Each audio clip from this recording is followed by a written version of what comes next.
여러분 안녕하십니까? 2023년 오늘 1월 22일 음력으로는 1월 1일 설날 아침입니다. 우리 오늘 주일을 맞아서 하나님께서 주시는 말씀으로 은혜를 나눕시다. 사무엘상 1장 9절로 18절인데요. 제가 앞부분과 뒷부분 두 구절씩 봉독합니다. 10절 한나가 마음이 괴로워서 여호와께 기도하고 통곡하며 서원하여 이르되 만군의 여호와여 만일 주의 여종의 고통을 돌보시고 나를 기억하사 주의 여종을 잊지 아니하시고 주의 여종에게 아들을 주시면 내가 그의 평생에 그를 여호와께 드리고 삭도를 그의 머리에 대지 아니하겠나이다.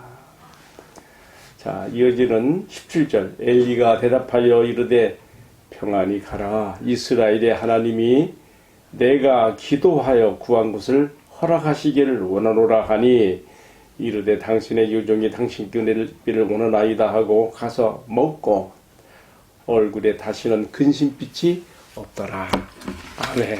오늘 말씀을 묵상하면서 크게 8가지 묵상의 소재가 마음에 닿아졌습니다. 첫 번째는요, 한나가 기도한 장소로서 그 공개적인 자리, 그 점이 좀 의문이 가요. 두 번째는요, 서원 기도가 갖는 효력입니다. 세 번째는 당시 제사장이었던 엘리 제사장의 조상과 또 후손의 가문에 대해서 또 궁금합니다. 네 번째는요, 한나의 기도로 출생한 사무엘이 레위인이 아니고 그는 에브라임 지파에 속한 사람인데 어떻게 이스라엘 제사장이며 사사가 될 수 있었는가 하는 점에 대해서도 생각해 보고 싶습니다. 다섯 번째는 제사장 엘리가 한나를 술에 취한 자로 이렇게 오해를 하게 되는데 그러한 왜 술 취한 자라고 오해하는가에 대한 배경도 생각해 보게 되고요. 여섯 번째는 한나의 기도를 통해서 배우는 기도의 정석과 또 응답의 관문에 대해서도 생각해 봅니다. 일곱 번째는요, 엘리 제사장의 축복 선언이 갖는 의미이고요. 여덟 번째는 한나를 통해서 배우는 기도한 자의 자세에 대해서 또 생각해 봅니다. 8가지나 돼요. 다 다룰 수 없겠죠. 시간이 허락하는 범위 안에서 하나씩 보겠습니다. 먼저 한나가 드리는 기도의 장소에 대해서 좀 의문이 생겼습니다. 왜냐하면 예수님은 후대에 우리에게 교훈하시기를 내 골방에 들어가 은밀한 중에 보시는 내 아버지께 기도하라. 은밀한 중에 보시는 아버지께서 갚으시리라 하셨거든요. 근데 한나는 지금 기도하는 그 자리가 골방 기도가 아니에요.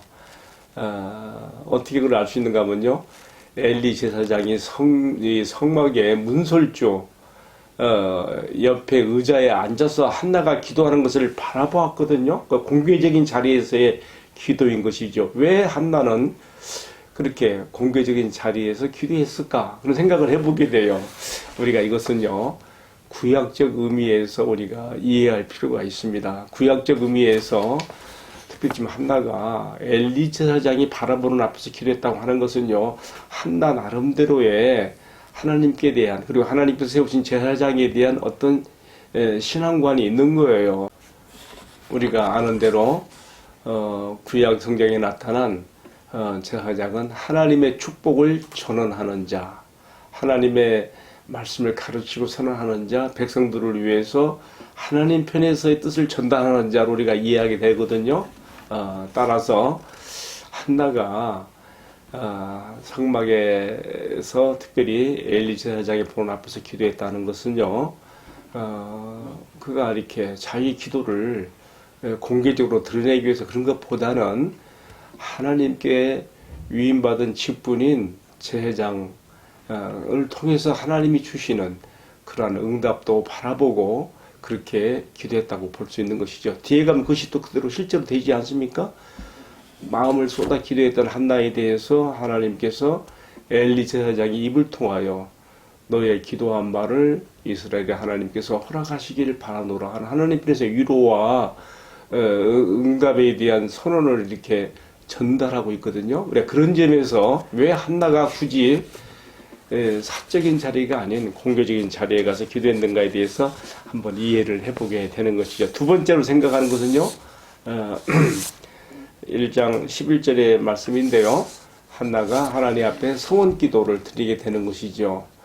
여러분, 기도 가운데 최후로 드리는 비상조치의 기도가 서원 기도예요. 정말 너무나 자신의 소원이 절실해서 조건부로 하나님 앞에 이렇게 드리게 되는 기도인데요. 이러한 기도는 아무 때나 또 함부로 드릴 수 있는 기도가 아니고요.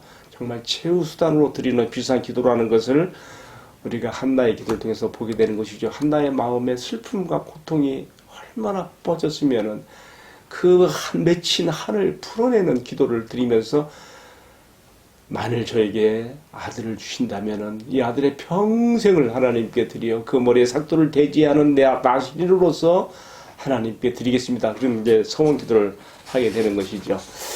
여러분, 서원 기도에 대해서 우리가 다시 한번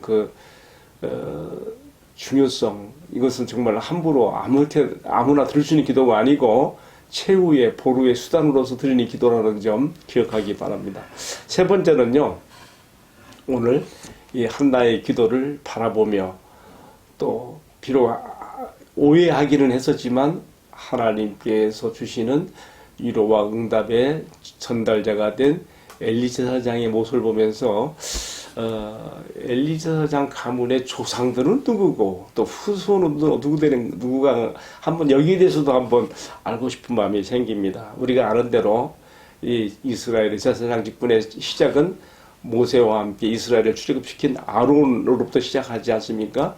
하나님께서 자기 백성과 함께 거하시는 표시로서 성막을 지켜야 하고 제사 제도를 세워서 거룩한 백성, 하나님께서 거룩한 백성들을 되게 하는 데에 이 제사장들의 역할이 필요했던 것이죠.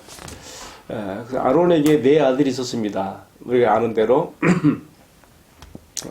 아론의 아들, 첫 번째 아들 나답, 두 번째가 아비우, 세 번째가 엘리에셀, 네 번째가 이다말이죠. 그런데 우리가 레위기 10장에 보게 되면 나답과 아비우는 성막에 들어가 분향단 앞에서 잘못된 불을 들이다가 여호와께로부터 불이 나와서 그들을 즉사시키게 되지요. 이것은 그러면서 하나님께서 여기에 대해서 주신 말씀이 있어요. 슬퍼하는 아론과 가족들에게 하신 말씀이 있어요.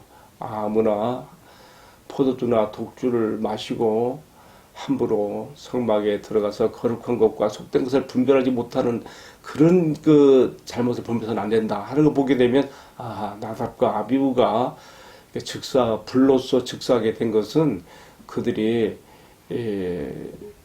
분별력을 가지고 들어가야 되는데 그들은 포도주나 혹은 독주를 마신 그러한 혼미한 상태에서 들어갔구나. 정말 하나님 앞에 아주 예민한 그런 분별력을 가지고 특별히 하나님 가까이 모셔서는 자들이 가져야 될 자세에 대해서 이렇게 교훈을 받게 되는데 제가 좀 설명이 좀 옆으로 빠졌네요. 아론의 네 아들 가운데 두 아들 나답과 아비오는 그래서 이제 죽었고요. 그 다음에 세 번째가 엘리에셀인데 이 아론의 제사장의 권한이 이제 엘리에셀로 내려가지요. 그리고 이제 이것이 나중에 보게 되면 엘리에셀 다음에 또 비누아스, 사사시대에 들어가면 비누아스가 이제 제사장 역할을 하게 돼요. 그런데 우리가 그 이후로 보게 되면 어떻게 해서 이렇게 되는지는 모르지만 이 엘리에셀의 아들 비누아스 이후에는 이제 계속 이어져 가는 것보다는 아론의 네 번째 아들이 누구예요? 이다말이에요. 이다말에서 나온 그 후손이 누군가 하면은요, 바로 여기 엘리예요. 엘리. 이다말에서부터 시작해가지고 엘리까지 그 과정은 뭐 제가 자세히 이제 설명드릴 수 없습니다만은 이다말에서 엘리가 나오고요. 근데 이 엘리에서 또 누가 나와요? 엘리의 두 아들, 못된 두 아들, 제사장이죠. 홈리와 비누아스. 근데 그들이 하루 한날 다 같이 죽지 않습니까? 근데 이 비누아스의 부인이 그날 전쟁에서 패한 소식을 듣고 갑자기 산통이 오면서 죽어가면서 낳은 아들이 이가봇이란 말이죠. 이가봇에서 또 누가 나오냐? 사울 시대의 제사장이 되는 아히두 그리고 아비아달로 이어져요. 그래서 이제 다윗 시대에는요, 또 어떻게 앞에서 이렇게 나오지 않았던 엘리에셀 계통의 제사장으로서 사독이 나오고요. 그 다음에 우리가 지금 여기 사무엘상 초기에서 보는 것 같이 이다말에서 나온 후손으로 온 엘리사장과 또 그다음 이어지는 이가봇으로 이어져서 나오는 아히두 아비아달 우리가 지금 그렇게 또 연결해서 볼 수가 있는 것이죠. 그러다가 이제 어떻게 됩니까? 엘리사장이 하나님께 자식들을 잘못 교육하고 제사장의 거룩한 직분을 훼손한 그에 대한 저주를 받아서 이제 직분을 갖지 못하게 되고 그것이 솔로몬 시대에 이르러서는 이제 사독 제사장으로 가지 않습니까? 그 계율로 가지 않습니까? 그게 근원 올라가 보면 아론의 세 번째 아들 엘리에셀로부터 시작해가지고 비다스로 해서 이렇게 내려가는 사독 계율로 내려가는 것을 우리가 볼 수 있죠. 제가 좀 설명을 길게 좀 장황하게 했는데요. 오늘 우리가 이 사무엘상에 나오고 있는 이 엘리 제사장의 그 조상과 후계 구도에 대해서도 한번 좀 궁금한 점이 있어서 제가 이렇게 한번 나름대로 찾아본 것을 말씀드렸습니다. 자, 네 번째로 생각해 보게 되는 주제는요, 중요한 주제예요. 왜 레이지파도 아닌 사무엘이 어떻게 해서 제사장의 역할도 하게 되어지고 또 사사 역할도 하게 되어지는가. 그래서 사무엘이 이처럼 사사시대 말기 또 왕국시대로 이어지는 다리 역할을 하는데요. 그가 이 제사장이면서 사사 역할을 하거든요. 그럼 이것이 어디에 근거하는 것이냐 이것이요. 이것도 우리가 한번 생각해 볼 필요가 있지 않겠습니까? 저는 오늘 그 것을요 11절에서 보게 됩니다.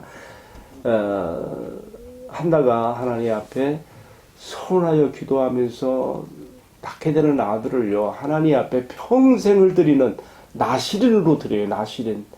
우리가 나시린에 대한 더 자세한 내용은요 민수기 6장에서 볼 수가 있습니다. 거기 보게 되면요 이 레이지파 하나님의 그 제사를 맡는 이 레이지파의 후손들이 숫자가 많지 않았던 것 같아요. 다른 지파들보다 확실히 적어요.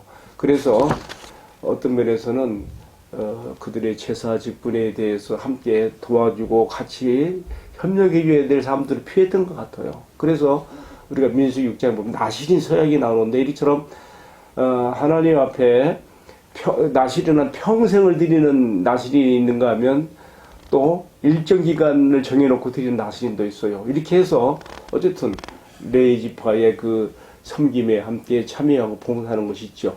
자, 이런 점에서 지금 한나가 낳게 되는 아들을 하나님 앞에 평생 나시로 들으면서 그 머리에 삭도를 대지 아니하고 하나님 앞에서 살게 하겠다고 하는 이 서약에 근거해서 이 사무엘이 이렇게 되지 않았나 생각이 들고요. 또 한 가지 또 생각해 보는 것은 당시 제사장 이제 엘리가 자기 그 두 아들 홈니와 비나스 그 자녀들을 잘못 교육한 그것으로 인하여서 오는 재앙이 있었지 않습니까?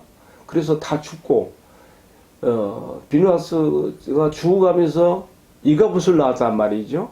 근데 이가봇이 아직 어리거든요. 물론 사무엘도 그 당시 그렇게 뭐 성장은 아니었습니다만 어쨌든 이가봇이 성장해서 이제 그것이 이제 나중에 사울 시대 보게 되면 아히두비 나오고 아비아달로 이어지는데 그렇게 되기 전에 사무엘이 엘리 제사장 아래서 제사장 교육을 받았거든요. 그래서 하나님께서 이미 또 한나의 기도를 통해서도 평생의 나신으로 드려진 이 사무엘이 이 역할을 제사장 역할을 하기에 좋겠다 하는 생각을 해보게 되고 더 나가서 이스라엘을 지도하는 사사가 되었다는 것을 이렇게 생각해 보게 되는 것이죠. 자, 다섯 번째 생각해 보게 되는 주제는요. 이제 12절부터 14절에 나온 내용인데요. 엘리 제사장이 한나를 술에 취한 것으로 오해를 했단 말이에요. 네가 언제까지 술이 쳐져 있겠느냐 하면서 한나를 책망했습니다. 한나가 너무 절실한 마음을, 참 한나는 정숙하고 우아한 여인이에요. 그래서 막 소리내서 기도하는 것보다 입술만 중얼중얼 하면서 이렇게 중얼 기도를 했던 것 같아요. 근데 기도를 좀 간절하게 오래 했던 것 같아요. 그래서 이제 엘리가 말하는 거죠. 네가 언제까지 술에 젖어 있겠느냐. 14절에 나오죠. 포도주를 끊어라 하면서 이렇게 책망하게 됩니다. 저는 아까 제가 앞서 설명드린 것처럼 이러한 엘리 제사장의 오해와 술 취함에 대한 오해와 책망이 어디에 배경을 두고 있는가에 대해서 레이기 우리가 10장에서 아까 아론의 두 아들 나답과 아비후가 포도주를 마시고 혹은 독주를 마시고 성막에 들어가서 잘못된 불을 들이다가 즉사한 이후로 이 레이 후손들 가운데는요 절대로 하나님의 거룩한 속에 들어가기 전에 이 포도주를 독주를 금해야 된다고 하는 것이 아주 그냥 하나의 금기사항으로 내려왔던 것 같아요. 이러한 배경을 가지고 있기 때문에 아마 레일리도 한나가 이 해막에 찾아와서 기도하면서 중얼거리는 모습을 그렇게 술에 취해서 쩔어서 그렇게 하는 것이다 이렇게 오해하지 않았겠는가 그렇게 한번 생각해 보게 되는 것이죠. 자, 시간이 많이 지나가기 때문에 마지막으로 하나만 더 말씀드려야겠네요. 6번째 주제로 생각하는 것은요, 한나의 기도를 통해서 배우는 기도의 정석 그리고 기도 응답의 관문에 대해서도 생각을 해보게 됩니다. 한나가 오랫동안 입만 중얼중얼 하면서 중얼 기도를 하게 되니까 이렇게 술 취한 거라고 막 오해를 받아가며 책망을 받았는데요. 그때 한나가 뭐라고 답변합니까? 우리가 15절에서 볼 수 있는데요. 우리가 여기서 기도의 정석을 봐요. 한나가 뭐라 합니까? 나는 슬픈 여자입니다. 나는 마음이 슬픈 여자입니다. 포도주나 독주를 내가 마신 것이 아니고요. 여호와 앞에 나의 심정을 통하는 것입니다. 내 마음을 물같이 쏟는 그런 자세로 하나님의 내 심정을 통하느라고 내가 입을 쭈물쭈물하며 이렇게 기도한 것입니다라고 말하거든요. 여기서 기도란 무엇인가? 기도의 정말 정석. 기도란 무엇인가? 기도란 것은 하나님 앞에 내 마음을 쏟는 것, 내 마음의 슬픔을 쏟는 것, 내 심정을 하나님 앞에 통하게 하는 것. 우리가 한나의 답변을 통해서 우리가 이렇게 이해를 해보게 되는 것이죠. 저는요, 이 한나의 이 자기의 변명이 되면서도 자기 마음의 상태를 표현한 이 기도의 말을 통해서 정말 우리의 기도란 무엇인가? 우리가 정말 응답받는 기도의 조건이 무엇인가? 그것은 다른 데 있는 것이 아니고 우리 하나님 앞에 내 마음을 쏟는 것이다. 내 심정을 토하게 하는 것이다. 슬프면 슬픈 대로, 한스러우면 한스러운 대로 그것을 어디 다른 데서 풀이하는 것이 아니고 하나님 앞에 그 문제를 가지고 와서 쏟아내는 것, 하나님 앞에 내 심정을 통하게 하는 것, 이것이야말로 우리 하나님의 마음을 움직이고 응답을 받아내게 하는 요소가 된다 생각을 해보게 되는 것입니다. 또 우리가 아는 대로 이사야 51장 15절에 하나님께서 그렇게 말씀했잖아요. 존귀하신 하나님, 높고 거룩한 데에 거하시지만 또한 그는 마음이 상하고 마음이 정말 겸비해져 있는 자들에게 또 임하신다고 그렇게 하셨거든요. 정말 우리 마음속에 어떤 일, 그것이 죄의 고백에 대한 것이든 아니면 한나처럼 어떤 마음의 그 슬픔과 격동이 일어나는 그런 고통 때문에 그러든 우리가 하나님 앞에 이렇게 마음을 쏟는다고 하는 것, 그야말로 하나님은 정말 멀리 계신 분이 아니라 나의 그 호소하는 기도 가운데 내 심정 가운데 임하게 된다는 것을 여기서 배우게 되는 것입니다. 자, 오늘 하나님께서 엘리사 제사장의 입을 통해서 말씀하셨습니다. 평안히 가라. 너의 기도가 허락되어지기를 원하노라. 자, 하나님께서는요, 당신이 세우신 제사장들을 통해서 당신의 마음을 표현해 왔습니다. 바로 이 점이 우리가 왜 한나가 왜 사적인 자리가 아니고 제사장이 바라보는 공석 자리에서 기도했을까에 대한 의문에 대한 해답이 되기도 하면서요. 또한 오늘 말씀 마지막 부분에 가서 이 엘리가 처음에는 뭐가 뭔지 영적인 분별이 없어요. 엘리 제사장이 그때 나이가 많았어. 그래가지고 한날 그렇게 간절히 기도하는 한나를 술 취한 여자로 오해할 정도로 그래. 그럼에도 불구하고 한나는 하나님께서 세우신 제사장이라고 하는 그 직분의 그 위치를 존중하고 또 하나님께서 그를 통해서 나에게 말씀할 수 있다고 하는 것을 믿는 그러한 믿음에서 그가 기도했으며 또 그 응답을 받아서 돌아가는 것을 볼 수가 있습니다. 이로써 우리가 오늘 마지막 절에 그렇게 나오잖아요. 당신의 유종이 당신들의 받기를 원하나이다 하면서 가서 한나가 다 먹고 또 다시는 그 얼굴에 수심이 없었다. 하나님 앞에 모든 걸 다 맡긴 자로서 그 마음에 평안이 찾아왔고요. 그래서 그 얼굴에 수심이 사라진 거예요. 그리고 하나님께서 이제 응답을 주시는 것을 우리가 이어지는 말씀에 볼 수 있지 않습니까? 이제 오늘의 말씀을 마감하겠습니다. 사랑하는 성도 여러분, 오늘 제가 여러 가지 주제를 많이 다뤘습니다. 그러나 가장 전하고 싶은 것, 우리의 기도의 그 정석, 기도 응답의 관문이 무엇인가? 그것은 다른 데 있지 않습니다. 하나님께서 정말 우리가 그 앞에 물같이 쏟는 그런 우리 마음의 상태를 쏟을 때에 심정을 하나님 앞에 통하게 할 때에 하나님의 응답이 있다는 거 기억해야 되겠고요. 또 한 가지 최후 기도의 응답의 관문으로서 뭡니까? 내 마음에 어떤 마음을 실족하게 하고 상처 주는 말을 들었을 때 한나가 그렇게 말을 들었잖아요. 술 취했다고 하면서 막 책망을. 그러나 그런 것도 다 넘어서서 정말 하나님 앞에 절실하게 기도한 자의 마음을 그대로 끝까지 유지하고 지키는 것, 이게 중요해요. 우리가 마태복음 15장에서도 보게 되면 예수님이 저 두로와 시돈 지방에 갔을 때에 가나안 여인, 수부르게 여인이라고도 하지요. 그가 자기 딸이 귀신들을 고쳐달라고 막 쫓아오는데 예수님이 뭐라 했어요? 예수님도 이 수부르게 여인이 마음에 실족하게 할 만한 말을 했어요. 어떻게 했어요? 자녀의 떡을 취하여 계획이 좀 마땅치 아니하다. 근데 이 기도가 얼마나 절실했으면 그 여인이 어떻게 답했어요? 옳소이다. 그러나 걔들도 상에서 떨어지는 부스러기를 먹나이다. 여러분, 정말 우리가 하나님 앞에 드리는 기도가 정말 응답되지 않으면 안 된다고 하는 절실함이 있다면 어떠한 그 낭만과 어떠한 그 상처와 실족한 그런 그 시험에서도 불구하고 우리는 끝까지 그 중심을 가지고 하나님 앞에 나갈 수가 있으며 그리고 응답을 받게 된다는 것을 오늘의 말씀에서 교훈을 받아야 되겠습니다. 함께 기도하겠습니다.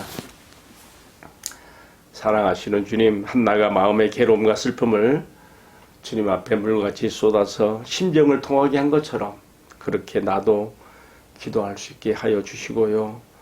또 기도 응답의 최후 관문으로서 내 마음을 상하게 만드는 어떤 일이 있다 할지라도 그때에도 실족하지 아니하고 진실로 기도한 자의 마음의 상태를, 그 절실함을 끝까지 주님 앞에 간직할 수 있는 저희들이 되게 하여 주시옵소서. 이 모든 말씀을 존귀하신 우리들의 구주 예수님의 이름으로 기도 올리옵나이다. 아멘.